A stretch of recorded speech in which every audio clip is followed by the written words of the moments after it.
Hi, I'm T-Kettle, and today I'm reviewing Mr. Holmes. Mr. Holmes is a British drama directed by Bill Condon and stars Ian McKellen. Mr. Holmes is about 93-year-old Sherlock Holmes trying to recall his last case in a case that happened 35 years ago because he doesn't think Dr. Watson wrote about it accurately. Since he's so old, his mind is deteriorating, and it's hard for him to even remember faces, much less cases. But his housekeeper's son is intelligent, and he creates a bond with him, and he gives him that push to try to remember and use his detective skills that he once had. There's a lot that's changed about Holmes in his old age. Like, he's able to console people now and connect with them a little bit better. He's overall a lot kinder to people, but occasionally, if they say something stupid, he might get a little grumpy and become a smartass. However, they took a lot away from him too, like his arrogance and his superior complex that I love him for. But I guess there's no place for that in his old age. I mean, he's probably learned to get past that. He claims that he looks at death in a logical way, trying to look for answers to why it happened and such.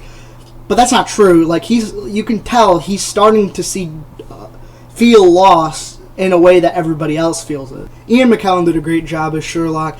I really liked seeing him go from senile to elegant, wise detective.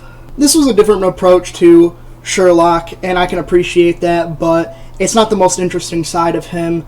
Never in my life was I like, oh, I wonder what it would be like to see Sherlock Holmes pre-deathbed. My favorite parts of the movie were the case 35 years ago because it was him in his clear state of mind, but both cases were very important because they had big moments of development in his life where he learned something about people. The movie does express one big idea that I really do like, that everybody, even brilliant people, will lose their minds eventually. It's inevitable, and we're all destined for life and death. Overall, this wasn't my favorite side of Sherlock. This wasn't my favorite tale of him, but I can really appreciate how a character like him can drastically change.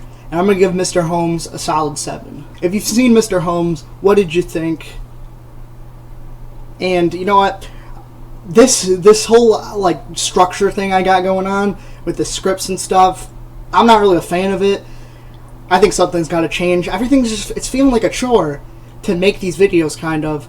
And I kind of want to just wing it, just kind of talk about it, and not have everything pre-written, and because I'm just memorizing words at this point. Like, I want things to be just naturally coming off of my mind. So I think that some point soon things are going to change, like what I just did right there. That's going to happen more often because I'm just going to be kind of winging it and just talking about whatever comes to my mind about the movie. And so be prepared for that. Oh, thanks for watching. See ya.